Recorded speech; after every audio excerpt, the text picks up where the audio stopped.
பிள்ளை கண்ணன் தெருவிலே பெண்களுக்கு ஓயாத தொல்லை. தின்ன பழங்கொண்டு தருவான் பாதி, திங்கின்ற போதிலே தட்டி பறிவான்.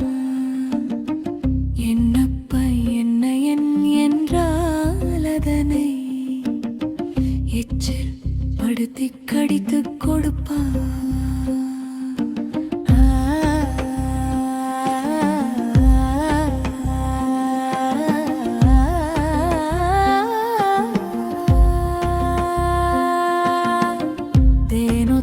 பண்டங்கள் கொண்டு என்ன